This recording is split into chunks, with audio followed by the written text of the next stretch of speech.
Sulaiman bin Abdul Malik, Abu Ayyub Sulaiman. 715–717 Masehi.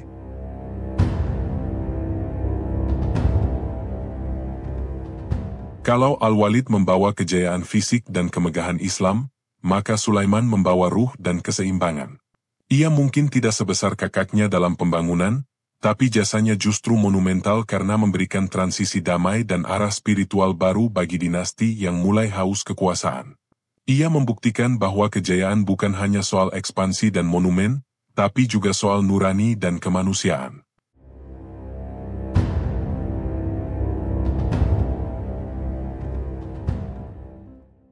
Sulaiman adalah adik dari Al-Walid bin Abdul Malik. Lahir sekitar tahun 674 Masehi di Damaskus dan tumbuh dalam lingkungan istana yang syarat ilmu dan kekuasaan. Kalau Al-Walid dikenal ambisius dan berorientasi pembangunan, Sulaiman lebih dikenal lembut, religius, dan sederhana. Meski bukan ahli strategi militer, Sulaiman punya satu keunggulan, kemampuan menenangkan suasana politik yang mulai panas di akhir masa kakaknya. Ia menaiki tahta setelah wafatnya Al-Walid pada tahun 715 Masehi, di usia sekitar 41 tahun. Ketika ia menjadi khalifah, dunia Islam berada di titik puncak kejayaan tapi juga kelelahan. Perang dan ekspansi besar membuat beban fiskal meningkat. Banyak gubernur kuat, terutama Al-Hajjaj bin Yusuf, menimbulkan ketegangan politik. Di sisi lain, masyarakat mulai menuntut keadilan dan pemerintahan yang lebih manusiawi. Sulaiman datang dengan gaya baru, lebih tenang, tidak otoriter, dan cenderung mendekatkan diri pada ulama. Ia menyingkirkan beberapa pejabat keras peninggalan kakaknya dan mengganti mereka dengan tokoh yang lebih santun. Sulaiman bin Abdul Malik membuat reformasi dan kebijakan sosial. Ia memecat beberapa pejabat yang dianggap kejam atau korup, termasuk pengikut Al-Hajjaj. Khalifah Sulaiman juga menempatkan gubernur-gubernur yang dikenal adil dan jujur. Sulaiman memperhatikan rakyat miskin, memperluas program bantuan, dan membangun rumah penampungan untuk yatim serta janda. Ia dikenal suka menyamar di malam hari untuk memantau keadaan rakyat, dalam beberapa riwayat. Kebijakan militer yang bijak. Ia melanjutkan ekspedisi ke Bizantium tapi dengan pendekatan lebih hati-hati. Salah satu misi besar di masanya adalah pengepungan Konstantinopel, 717 Masehi, dipimpin oleh Maslamah bin Abdul Malik, saudaranya. Walau ekspedisi itu gagal karena musim dingin ekstrim dan perlawanan kuat Bizantium, tapi semangatnya menunjukkan masih kuatnya ambisi Islam menembus jantung Eropa. Sulaiman dikenal lebih dekat dengan ulama dan zuhud. Ia sering meminta nasihat dari Rojak bin Haywah, seorang ulama besar Syam yang saleh dan bijak. Ia juga dikisahkan sering menangis ketika membaca Al-Quran, terutama ayat-ayat tentang akhirat. Sulaiman wafat pada tahun 717 Masehi di sebuah tempat bernama Dabik, dekat Aleppo, saat memimpin pasukan menuju Bizantium. Yang menarik, sebelum wafat, ia menolak mengangkat anak atau saudaranya sebagai penerus. Ia justru mendengar nasihat Rojak bin Haywah dan menunjuk Umar bin Abdul Aziz, sepupunya yang terkenal saleh dan adil, sebagai khalifah berikutnya. Langkah ini dianggap keputusan paling bijak dalam sejarah politik Umayyah, karena membuka jalan bagi pemerintahan yang sangat berbeda, era reformasi moral di bawah Umar bin Abdul Aziz. Umar bin Abdul Aziz, Al-Khalifah Ar-Rashid Al-Khamis, Khalifah Rashid kelima.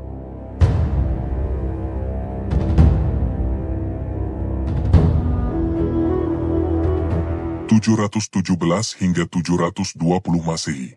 Umar bin Abdul Aziz lahir di Madinah tahun 682 Masehi, dari keluarga yang terpandang. Ayahnya, Abdul Aziz bin Marwan, adalah gubernur Mesir dan saudara dari Khalifah Abdul Malik bin Marwan. Ibunya, Laila binti Asim bin Umar bin Khattab, adalah cucu dari Khalifah Umar bin Khattab. Jadi, ia adalah keturunan campuran dua darah besar Islam, Bani Umayyah dan Bani Khattab. Sejak kecil, ia belajar di Madinah, di bawah bimbingan para ulama terkemuka seperti Ubaidillah bin Abdullah bin Utbah dan Salim bin Abdullah bin Umar. Pendidikan yang kuat di Madinah menjadikannya sosok yang alim, halus budi, tapi juga berwawasan politik tajam. Umar naik menjadi khalifah bukan karena ambisi pribadi. Ketika Khalifah Sulaiman bin Abdul Malik wafat, para pejabat istana kaget karena nama Umar disebut sebagai pengganti, bukan putra atau saudara dari Sulaiman. Umar bahkan sempat menolak jabatan itu dan menangis, berkata, "Aku tidak meminta kekuasaan ini, dan aku tidak ingin memikul bebannya. Tapi jika itu amanah Allah, aku akan menegakkannya dengan seadil-adilnya." Begitu naik tahta, ia langsung menolak kemewahan istana dan mengganti gaya pemerintahan Umayyah yang cenderung boros menjadi pemerintahan yang sederhana, jujur, dan pro-rakyat. Umar bin Abdul Aziz melakukan banyak reformasi, dan dalam waktu singkat, hanya 2,5 tahun berkuasa, tapi dampaknya terasa berabad-abad. Pertama, menghapus pajak zalim dan menata keuangan negara. Ia menghapus pajak tambahan yang membebani non-Arab, mawali, dan mengembalikan harta yang diambil secara tidak adil oleh pejabat atau bangsawan. Ia menulis surat ke seluruh gubernur. Jika ada tanah atau harta yang diambil dari pemiliknya tanpa hak, kembalikanlah, walaupun itu milik keluarga kami. 2. Menurunkan gaya hidup istana.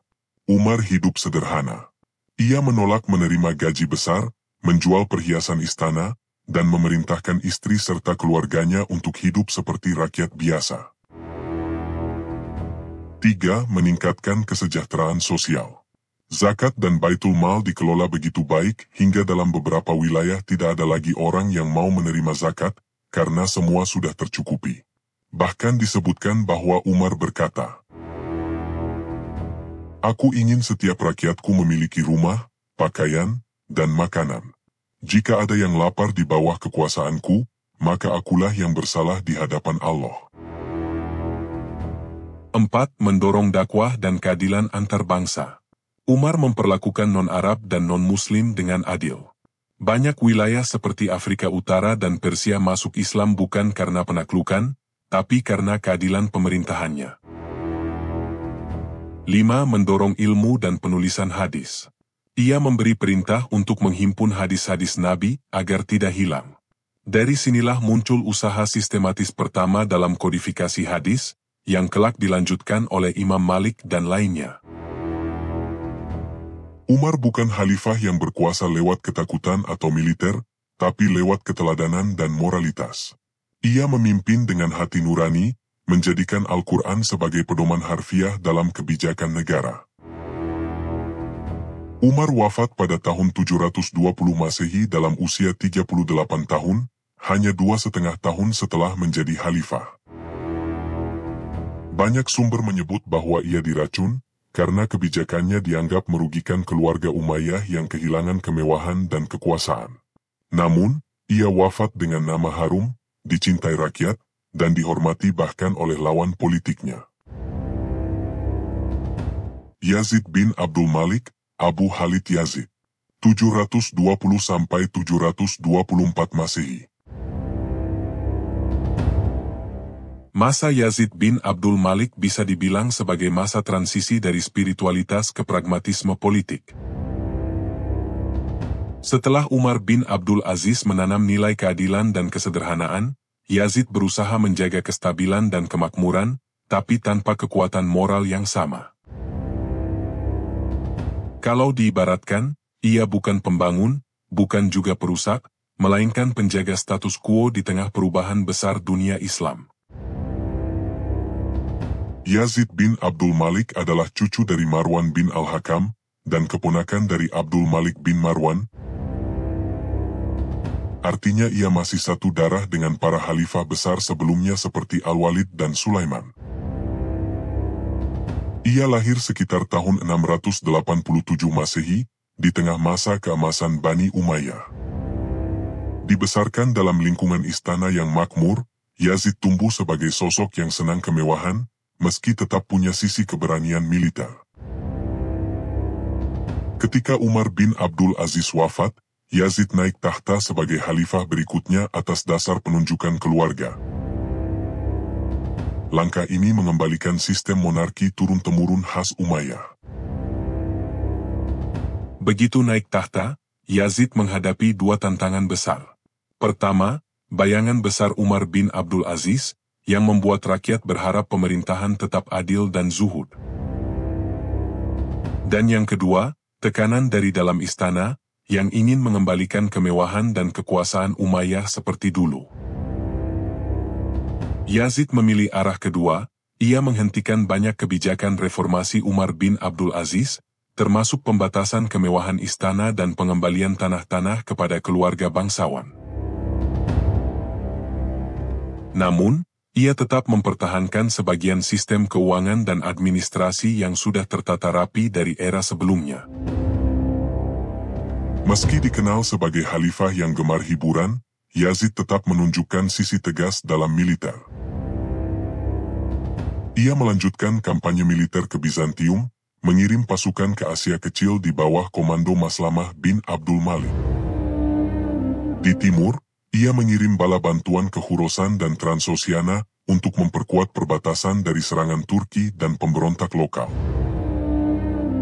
Di barat, ekspansi Islam di Spanyol masih terus berlangsung, terutama memperkuat posisi di semenanjung Iberia. Namun, fokus Yazid tidak sebesar para pendahulunya dalam urusan militer. Ia lebih banyak menekankan stabilitas politik dalam negeri. Yazid dikenal sangat menyukai puisi, musik, dan seni. Ia mengundang para penyair terkenal ke istananya, termasuk Jamil Al-Udri dan Jarir, menjadikan Damaskus pusat seni dan sastra Arab. Namun gaya hidup glamor ini membuat sebagian ulama mengkritiknya karena dianggap terlalu jauh dari kesederhanaan gaya Umar bin Abdul Aziz. Walau begitu, Yazid tetap melakukan beberapa kebijakan sosial penting. Meningkatkan bantuan bagi veteran perang. Memperbaiki infrastruktur jalan antara Damaskus dan Madinah. Menjaga kestabilan ekonomi dengan memperkuat sistem pajak dan perdagangan. Yazid adalah khalifah yang cerdas dan diplomatis, tapi juga mudah terpengaruh oleh lingkaran istana. Ia sering berdiskusi dengan ulama, tapi tidak seketat atau seberani Umar bin Abdul Aziz dalam menjalankan syariat secara menyeluruh. Beberapa catatan sejarah menggambarkan Yazid sebagai pemimpin yang tidak kejam, namun kurang fokus pada misi moral dan reformasi. Ia lebih menekankan kestabilan dibanding pembersihan sistem. Yazid wafat pada tahun 724 Masehi dalam usia sekitar 37 tahun, setelah memimpin selama 4 tahun. Ia meninggal di Damaskus, dan digantikan oleh saudaranya, Hisham bin Abdul Malik, yang dikenal sebagai khalifah berwawasan dan berdisiplin tinggi, membawa Umayyah ke masa kejayaan administratif terakhir sebelum masa-masa suram. Hisham bin Abdul Malik, 724 hingga 743 Masehi. Babak terakhir dari puncak kejayaan Bani Umayyah sebelum roda sejarah berputar turun. Hisham adalah putra Khalifah Abdul Malik bin Marwan dan adik dari Sulaiman serta Yazid bin Abdul Malik. Ia naik tahta setelah wafatnya Yazid II, dan memerintah selama hampir 2 dekade, cukup panjang untuk ukuran Khalifah Umayyah. Berbeda dengan saudaranya yang dikenal lebih santai dan gemar kemewahan, Hisham justru tampil sebagai pemimpin yang tekun, rasional, dan berhati-hati. Ia bukan tipe orator, tapi birokrat yang rapi. Ia sadar bahwa kekuasaan Umayyah saat itu sudah luas sekali, dari Andalusia di barat hingga Sind di timur, sehingga yang dibutuhkan bukan penaklukan baru, tapi penguatan struktur pemerintahan. Hisham terkenal hemat dan tegas dalam urusan keuangan negara. Ia menertibkan kas Baitul Mal, menurunkan gaya hidup pejabat, dan memperbaiki administrasi pajak. Pendapatan negara naik, sementara pemborosan menurun. Ia juga memperkuat sistem pos dan pengawasan pejabat daerah, memastikan laporan dari gubernur bisa sampai ke pusat tanpa manipulasi. Makanya, sejarawan menyebutnya sebagai administrator terbaik di antara para Khalifah Umayyah. Meski fokus pada stabilitas dalam negeri, Hisham tetap aktif dalam ekspedisi militer. Di barat, pasukan Muslim terus berjuang memperluas pengaruh di Prancis Selatan setelah penaklukan Andalusia. Tapi disinilah titik mulai berbaliknya gelombang. Pada 732 Masehi, pasukan Muslim di bawah Abdurrahman Al-Ghafiqi dikalahkan oleh Charles Martel dalam pertempuran Tours, Balat Syuhada, momen penting yang sering disebut sebagai benturan besar antara dunia Islam dan Kristen Eropa. Di timur, pasukan Umayyah menghadapi perlawanan sengit dari bangsa Turki dan pemberontakan suku-suku Khurasan. Meski Hisham cukup sukses menahan gejolak, api ketegangan sosial dan politik mulai menyala di berbagai wilayah. Hisham juga mendorong pembangunan besar-besaran, memperluas kota-kota, membangun istana megah seperti Qos Al-Khair Al-Gharbi di Suriah, dan memperhatikan kesejahteraan rakyat.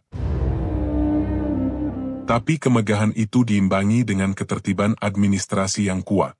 Ia dikenal disiplin dalam ibadah, keras dalam hukum, dan menghindari korupsi. Namun, di sisi lain, kekerasannya terhadap kelompok oposisi, terutama kaum Syiah dan pemberontak di timur, ikut mempertebal kebencian terhadap dinasti Umayyah. Menjelang akhir masa kekuasaannya, gejala kelelahan dinasti mulai tampak. Pemberontakan suku dan perpecahan etnis, Arab Utara versus Arab Selatan. Kesenjangan sosial antara bangsawan Arab dan non-Arab, Mawali. Munculnya gerakan bawah tanah pro-Bani Hashim di Khurasan yang kelak melahirkan revolusi Abbasiyah. Hisham wafat pada tahun 743 Masehi. Setelah ia tiada, kekuasaan Umayyah kehilangan sosok pengatur yang stabil. Khalifah-khalifah berikutnya muncul cepat silih berganti, dan dalam satu dekade, dinasti besar itu runtuh. Hisham bin Abdul Malik adalah simbol dari fase kejayaan terakhir Bani Umayyah. Di bawahnya, administrasi negara mencapai puncak efisiensi, tapi juga menampakkan tanda-tanda kelelahan sistemik. Hisham bin Abdul Malik menjaga rumah yang megah, tapi fondasinya mulai retak.